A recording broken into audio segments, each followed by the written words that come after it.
Hi hello ನಮಸ್ತೆ ಎಲ್ರಿಗೂ ನಮಸ್ಕಾರ. ನಾನು ನಿಮ್ಮ ಪ್ರೀತಿಯ ಗೀತಾ. ಇವತ್ತಿನ ರೆಸಿಪಿ ಬಂದು ಚಿಕನ್ ಗ್ರೇವಿ ಚಪಾತಿ, ದೋಸೆ, ಪೂರಿ ಎಲ್ಲದಕ್ಕೂ ಸೂಪರ್ ಅಂದರೆ ಸೂಪರಾಗಿರುತ್ತೆ. ಮಾಡೋದು ಹೇಗೆ, ಏನೇನು ಬೇಕು ಅಂತ ಹೇಳ್ತೀನಿ, ನೋಡ್ಕೊಂಬರೋಣ ಬನ್ನಿ. ಇಲ್ಲಿ 3/4 kg ಚಿಕನ್ ತೊಗೊಂಡಿದ್ದೀನಿ. ಫಸ್ಟ್ ಒಂದು ಕಡಾಯಿ ಇಟ್ಟು ಸ್ವಲ್ಪ ಎಣ್ಣೆ ಹಾಕಿ ಫಸ್ಟ್ ಕಸ್ತೂರಿ ಮೇಥಿ ಹಾಕಬೇಕು. ಚೆನ್ನಾಗಿ ಫ್ರೈ ಆಗಬೇಕು ಎಣ್ಣೆಯಲ್ಲಿ. ಸ್ವಲ್ಪ ಚಕ್ಕೆ, ಲವಂಗ, ನಂತರ ಆನಿಯನ್ನು 4 ಆನಿಯನ್ ತೊಗೊಂಡಿದ್ದೀನಿ. ಇಲ್ಲಿ ಅಪ್ರಾಕ್ಸಿಮೇಟ್ಲಿ 1 kg ಚಿಕನ್ ಇದೆ. 1 kg ಚಿಕನ್ಗೆ 4 ಆನಿಯನ್ ತೊಗೊಂಡಿದ್ದೀನಿ. ಆನಿಯನ್ ಚೆನ್ನಾಗಿ ಫ್ರೈ ಆಗಬೇಕು. ಈ ಥರ ನೋಡಿ ಆವಾಗ ನೋಡಿಕೊಂಡು ಮೆಲ್ಟ್ ಮಾಡ್ತಾ ಇರಬೇಕು. ಆನಿಯನ್ ಚೆನ್ನಾಗಿ ಕಲರ್ ಚೇಂಜ್ ಆಗೋ ತನಕ ಈ ಥರ ಚೆನ್ನಾಗಿ ಫ್ರೈ ಮಾಡ್ತಾ ಇರಬೇಕು. ಅದಾದಮೇಲೆ ನಾವಿವು ಏನೇನು ಹಾಕಬೇಕು ಅಂತ ನಿಮಗೆ ಹೇಳ್ತೀನಿ. ಅದಕ್ಕಿಂತ ಮುಂಚೆ ಚಾನಲ್ಗೆ ಹೊಸಬರಾಗಿದೆ ಸಬ್ಸ್ಕ್ರೈಬ್ ಮಾಡ್ಕೊಂಡು ನೋಡಿ. ಇವಾಗ ನೋಡಿ ಶುಂಠಿ ಬೆಳ್ಳುಳ್ಳಿ ಪೇಸ್ಟ್ ಕೂಡ 1 ಟೀ ಸ್ಪೂನ್ ಅಷ್ಟು ಹಾಕಿದ್ದೀನಿ. ಶುಂಠಿ ಬೆಳ್ಳುಳ್ಳಿ ಪೇಸ್ಟು ಮನೆಯದಾದರೂ ಹಾಕ್ಬೋದು ಅಥವಾ ಅಂಗಡಿದಾದರೂ ಹಾಕ್ಬೋದು. ಶುಂಠಿ ಬೆಳ್ಳುಳ್ಳಿ ಪೇಸ್ಟ್ ಹಾಕಿದ್ಮೇಲೆ ಚೆನ್ನಾಗಿ ಈ ಥರ ಮಿಕ್ಸ್ ಮಾಡಬೇಕು. ಇದಾದಮೇಲೆ ನಂತರ ನಾವೇನು ಕಟ್ ಮಾಡ್ಕೊಂಡಿದ್ದೀವಿ ಒಂದೊಂದೇ ಹಾಕ್ಕೊಂಬರೋಣ. ನಾವಿಲ್ಲಿ ಚಿಕನ್ನ ಸ್ವಲ್ಪ ಅರಿಶಿನ ಹಾಕಿ ಚೆನ್ನಾಗಿ ವಾಶ್ ಮಾಡಿ ಇಟ್ಕೊಂಡಿದ್ದೀವಿ ಪಕ್ಕದಲ್ಲಿ. ಉಪ್ಪು ಖಾರ ಕೂಡ ಮೊದಲೇ ಹಾಕ್ಕೊಳ್ಬೋದು. ನೋಡಿ ಇಲ್ಲಿ ಟೊಮೊಟೊ ಕೂಡ 1-2 ಟೊಮೊಟೊ ಕಟ್ ಮಾಡಿ ಹಾಕ್ತಾಯಿದ್ದೀನಿ. ನಾಟಿ ಟೊಮೊಟೊ ಹಾಕ್ಬೋದು, ಫಾರಮ್ ಆದರೂ ಹಾಕ್ಬೋದು.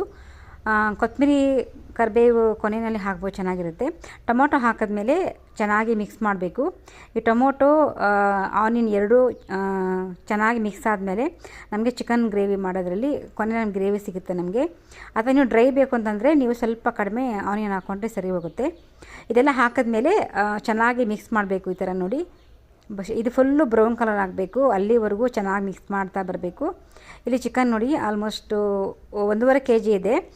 ಅರ್ಧ kg ಅದರಲ್ಲಿ ನಾವು ಕಬಾಬ್ಗೆ ತಗೊಂಡಿದ್ದೀವಿ. ಇನ್ನು ಅರ್ಧ kg almost 3/4 kg chicken gravy ಮಾಡ್ತಾಯಿದ್ದೀವಿ.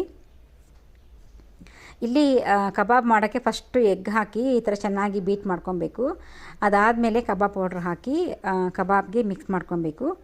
ಅಷ್ಟೊತ್ತಿಗೆ ಆನಿಯನ್ ನಂತರ ಟೊಮೊಟೊ ಚೆನ್ನಾಗಿ ಫ್ರೈ ಆಗಿದೆ ನೋಡಿ. ಇಲ್ಲಿ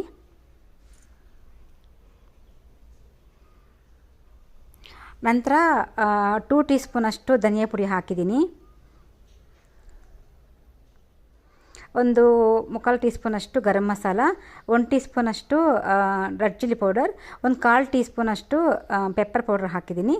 ಮೊಸರು 50 ಗ್ರಾಮ್ ಅಷ್ಟು ಮೊಸರು ಕೂಡ ಹಾಕಿದ್ದೀವಿ. ಚೆನ್ನಾಗಿರುತ್ತೆ ಮೊಸರು ಹಾಕಿದ್ರೆ. ಬೇಕಾತಂದರೆ ಗ್ರೀನ್ ಚಿಲ್ಲಿ ಕೂಡ ಹಾಕ್ಕೊಬೋದು ನೀವು. ಇದೆಲ್ಲ ಹಾಕಿದ್ಮೇಲೆ ಚೆನ್ನಾಗಿ ಮಿಕ್ಸ್ ಮಾಡಿ ನಾವು ಚೆನ್ನಾಗಿ ವಾಶ್ ಮಾಡಿ ಇಟ್ಟಿದ್ವಲ್ಲ ಚಿಕನ್, ಅರಿಶಿನ ಹಾಕಿ ವಾಶ್ ಮಾಡಿದ್ದೀವಿ. ಅಪ್ರಾಕ್ಸಿಮೇಟ್ಲಿ 3/4 kg ಜಾಸ್ತಿ ಇದೆ.